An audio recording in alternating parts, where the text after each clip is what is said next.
여러분은 마음은 선한데 기가 세 보이는 사람을 만나본 적이 있으신가요? 마음은 굉장히 선한데 진짜 강한 사람의 특징 5가지를 가져왔습니다. 여러분 주변에 이런 사람이 있는지 또는 그 사람이 여러분인지 한번 확인해 보세요. 첫째, 절대 상대방 말에 쉽게 흥분하지 않는다. 둘째, 평소에 화를 자주 내지는 않지만 화를 못 내는 것이 아니다. 셋째, 무슨 일이 있어도 쉽게 후회하지 않는다. 넷째, 입씨름을 하지 않고 행동으로 보여준다. 다섯째, 조용해 보이지만 상대방을 잘 파악하고 선을 넘으면 칼같이 손절한다. 이처럼 내공이 깊은 사람들은 나이 들수록 자신만의 기준이 확실해집니다. 그래서 오늘은 공자와 장자의 인생 지혜가 담긴 5가지 조언을 통해 여러분만의 인생을 다잡아주는 시간을 만들어 드리려고 합니다. 옛 선인들의 말씀으로 평안한 노후에 도움이 되리라 확신합니다. 영상 아래에 좋아요와 구독 버튼 한 번씩 눌러주시면 감사하겠습니다. 지금부터 시작합니다. 첫 번째, 행동으로 옮기는 사람이 진짜 강한 사람이다. 코가 막힌 사람은 악취가 나더라도 냄새를 맡지 못하기 때문에 악취를 싫어하지 않는다. 이것은 아직 냄새를 알지 못하는 것이다. 가령 누군가 효도를 알고 공손함을 안다고 말하는 경우도 마찬가지다. 반드시 그 사람이 이미 효도를 행하고 공손함을 행해야지만 효도를 알고 공손함을 안다고 말할 수 있다. 단지 효도와 공손함에 대해 말할 줄 안다고 해서 효도와 공손함을 안다고 말할 수는 없다. 또 아픔을 안다고 할 경우에도 반드시 자기가 이미 아픔을 겪어야 비로소 아픔을 안다고 할 수 있다. 추위를 안다는 것은 반드시 자기가 이미 추위를 겪은 것이며 배고픔을 안다는 것은 반드시 자기가 이미 배고픔을 겪은 것이다. 그러니 암과 행위를 어떻게 분리할 수 있겠는가? 왕양명에 따르면 암과 실천을 따로 떼어서 생각하기란 논리적으로 불가능하다.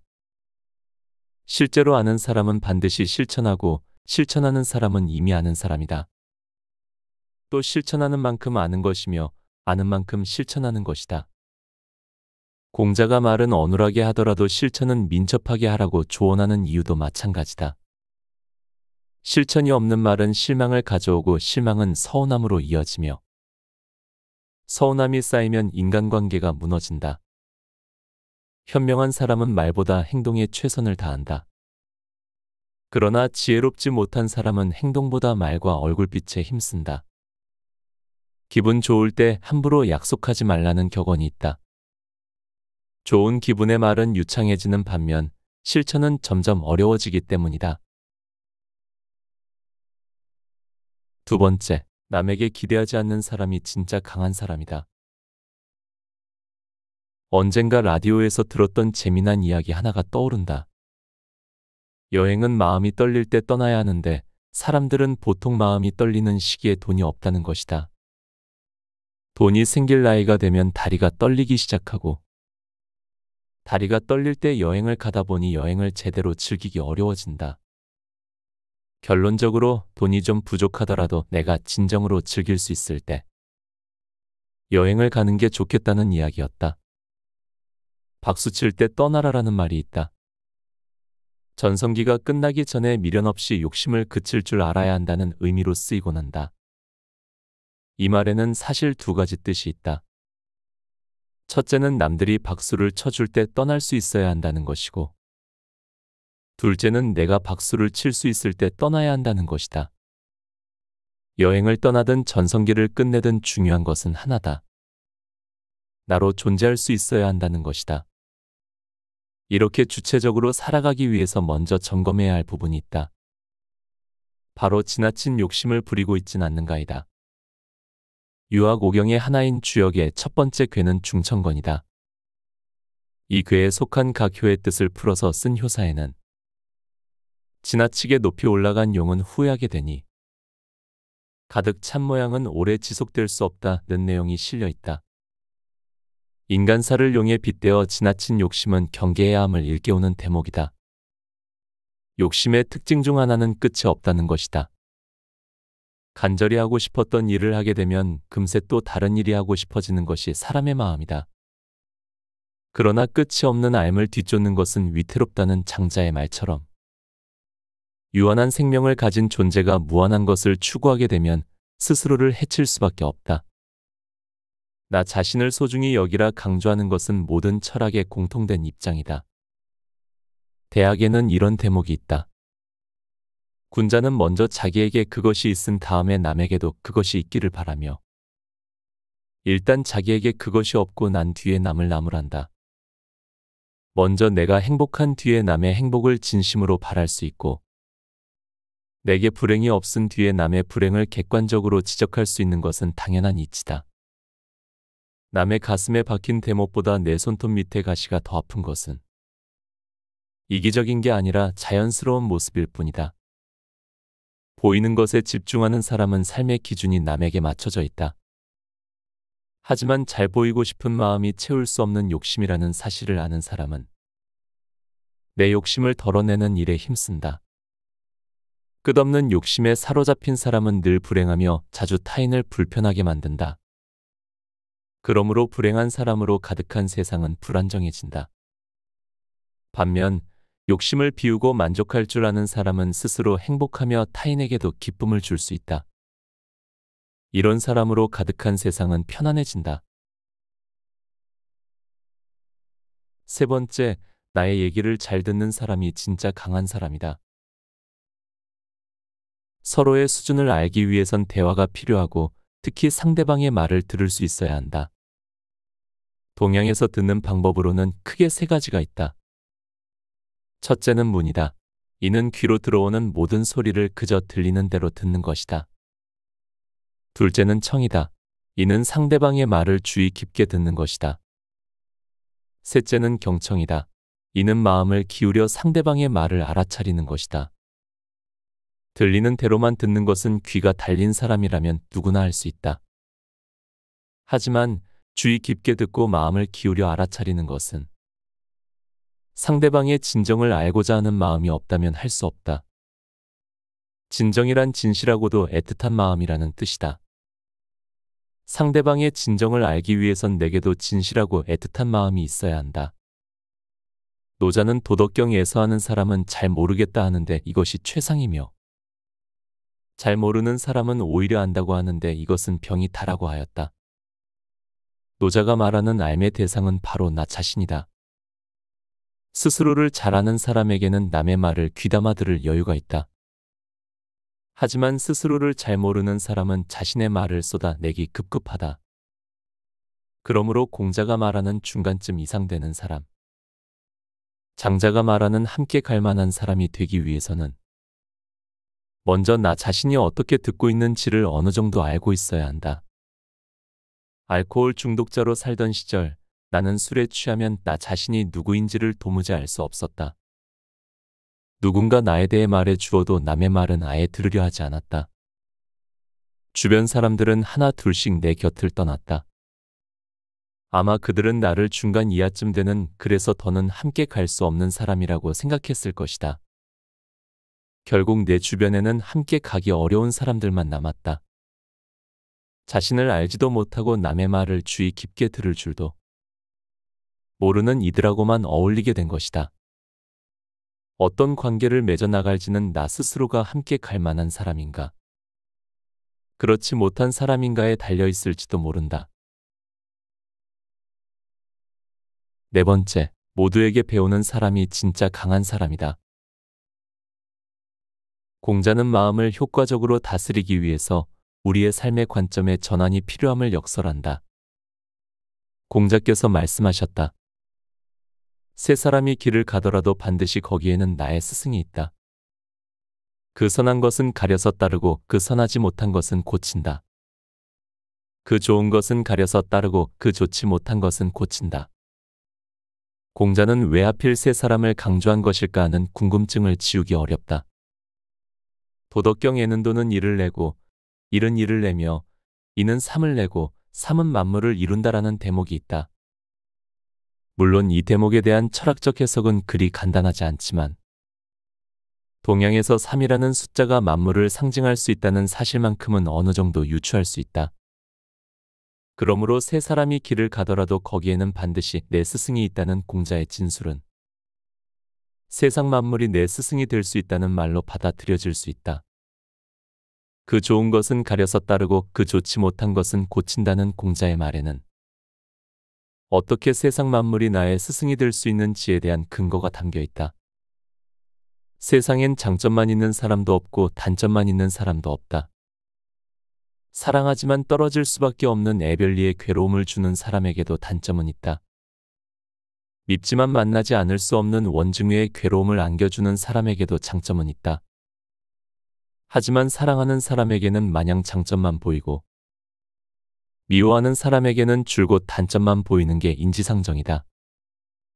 누구보다 사람의 마음을 잘 관찰했던 공자가 이런 사실을 몰랐을 리 없다. 좋은 사람과는 잠시도 떨어지기 싫고 미운 사람과는 영원히 마주하고 싶지 않다는 생각이 드는 게 자연스럽다는 것을 공자 역시 잘 알고 있었다. 하지만 공자는 그렇게 살아갈 수는 없다는 사실에 주목했다. 내가 좋아하는 사람하고만 어울려 살 수는 없으며 내가 좋아하는 사람이 반드시 나를 좋아하리란 보장은 더더욱 없다. 그리고 무엇보다 관계란 항상 변하는 것이다. 어제까지만 해도 좋아서 죽고 못 살던 사람이 당장 내일부터는 꼴도 보기 싫은 사람이 될 수도 있다. 10손가락을 깨물어도 유독 더 아픈 손가락이 있다. 사람도 마찬가지다. 세 사람만 모여도 더 좋은 사람과 덜 좋은 사람이 있고 더 미운 사람과 덜 미운 사람이 있다. 모든 관계는 상대적이기 때문이다. 특별히 좋아하는 사람과 미워하는 사람이 생기지 않도록 마음을 잘 다스려야 한다는 것이 시다르타의 조언이라면 공자의 조언은 보다 현실적이다. 좋아하는 사람들하고만 어울리려는 것은 욕심이다. 미운 사람들과는 어울리고 싶지 않다는 생각은 아집에 다름없다. 공자는 좋은 사람과 미운 사람을 가리는 대신 세상 모두를 나의 스승으로 여겨줌이 어떻겠느냐고 묻는다. 대체로 스승이라고 하면 을의 자격이 있는지부터 살피는 것이 사람의 심이다. 그래서 위인전의 이름이 실려도 이상하지 않을 인물을 스승이라고 하면 사람들은 고개를 끄덕인다. 하지만 납득할 수 없는 행동을 하거나 사회적으로 무리를 빚은 사람을 스승이라고 하면 사람들은 고개를 절레절레한다. 중국의 시가집 시경에는 학이운해라는 뜻의 학명이라는 시가 실려 있다. 이 시에는 이런 대목이 등장한다. 다른 산의 돌로 숫돌을 삼을 수도 있다. 다른 산의 돌로 옥돌을 갈 수도 있다. 이 대목은 훗날 타산지석의 유래가 된다. 타산지석이란 다른 산에 굴러다니는 거칠고 나쁜 돌이라도 그것으로 나의 옥을 갈 수 있다는 뜻이다. 다른 사람의 보잘것없는 말이나 행동이라도 그것은 나의 행실을 옥처럼 갈고 닦는 숫돌이 될 수 있다. 어쩌면 그 숫돌에는 이렇게 적혀 있을지도 모를 일이다. 적어도 저렇게는 하지 말아야겠다. 이런 관점에서 보면 훌륭하다고 칭송받는 사람은 물론 형편없다며 손가락질 받는 사람도 모두 나의 스승이 된다. 마지막으로 공자는 묻는다. 우리가 진정해야 할 일은 좋고 나쁘다며 끊임없이 사람들을 규정하는 대신 누가 됐든 그의 좋은 점은 골라서 따르고 좋지 못한 점은 고치는 것 아니겠느냐고.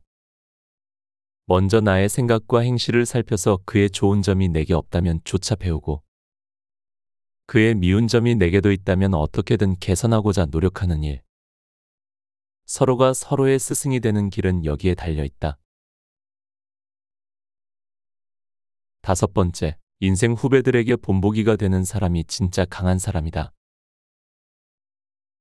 지금의 젊은이들도 언젠가는 기성세대가 된다. 끊임없이 변화하는 세상 속에서 문득 새로운 시대가 왔음을 체감할 때 과거에 내가 기피했던 모습으로 남고 싶은 사람은 아무도 없을 것이다. 기성세대에 대한 실망감은 잠시 내려놓자. 그 대신 앞으로 올 세대에게 자신이 느낀 실망감만 안겨주지 않기 위한 노력을 기울일 수 있다면 어떨까? 이런 고민은 마냥 기성세대에게 변화를 촉구하는 것보다 세상을 더 효율적으로 바꿔나가는 계기가 될지도 모른다. 중국인의 탈무드로 알려진 책 증광현문에는 이런 시가 실려 있다. 장강의 뒷 물결이 앞 물결을 밀어내니 앞 물결은 모래 여울에 쓰러지네. 뒷 물결의 좋은 시절은 얼마나 갈 것인가. 눈 깜짝할 새도로 같은 모양이 되지 않겠는가. 앞 물결이 쓰러지지 않고 바다로 돌아가면 장차 꺼지지 않고 되살아나 다시 뒷 물결을 이루리. 이 시에서 뒷 물결은 젊은 세대를, 앞 물결은 기성세대를 가리킨다. 젊은 세대의 시간도 언젠간 기성세대의 시간이 됨을 잊지 말라는 것이다. 죽어가는 노인을 보는 것은 불타는 도서관을 보는 것과 같다라는 아프리카의 속담이 있다.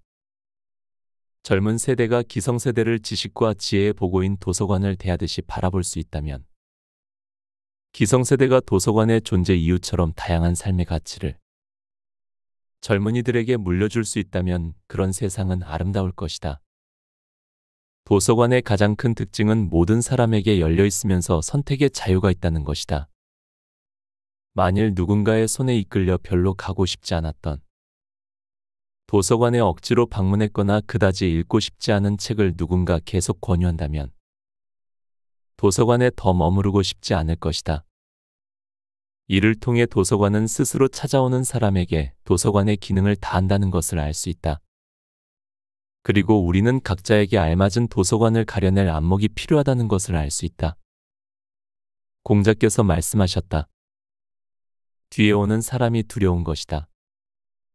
나중에 오는 사람들이 지금보다 못할지 어떻게 알겠는가? 그러나 40, 50세가 되어서도 한 소식 하지 못한다면 그 또한 두려워할 게 없다. 변화가 빨라지면서 앞물결과 뒷물결을 구분하기가 모호한 세상이 되었다. 공자가 40이나 50이 되었음에도 아는 것이 없는 사람은 더 이상 두려워하지 않아도 좋다라고 말하는 까닭은 40이나 50이 뒷 물결에서 앞물결로의 전환이 이루어지는 시기이기 때문이다. 살 만큼 살았는데 왜 저러나 싶은 생각이 드는 사람이 있다. 어쩌면 그런 사람이야말로 좋은 스승일 수 있다. 훗날 내가 40이나 50이 되었을 때 저런 사람으로 남아서는 안 되겠다는 교훈을 얻을 수 있기 때문이다. 책 곁에 두고 방송 이어갑니다. 6번째, 진짜 강한 사람은 이런 사람이다.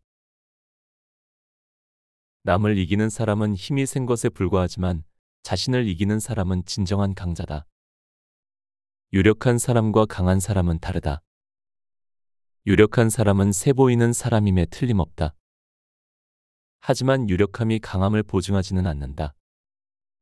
진짜 강한 사람은 활기가 넘치는 사람이다. 활기란 살리는 기운으로 활기가 넘치는 사람은 나를 살리고 남을 살리며 세상을 살리는 데 이바지한다. 성인이란 말 그대로 사람이 되었다는 뜻이다. 그렇지만 단순히 주민등록증이 나왔고 대학이나 직장에 들어갔다고 하여 무조건 성인이 되는 것은 아니다. 사람답게 살아갈 수 있는 사람만이 진정으로 성인의 대우를 받을 수 있다. 자아가 말했다. 군자는 세 가지 변하는 것이 있으니 멀리서 우러러보면 근엄하고 그에게 다가가면 따뜻하고 그 말을 들어보면 엄격하다.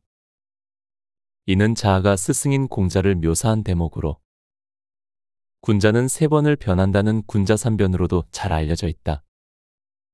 이를 통해 자아가 발견한 공자의 3가지 특징적인 면모를 엿볼 수 있다. 첫째는 근엄함이다. 공자는 어떠한 상황에서도 겉으로 드러난 모습이 흐트러지지 않도록 노력했기에 멀리서 보면 근엄해 보였음을 알 수 있다. 둘째는 따뜻함이다. 공자는 흐트러지지 않는 외양을 유지하면서도 가까이서 보면 권위를 내세우지 않았으며 오히려 남을 도우려는 활기를 가졌기에 따뜻했다.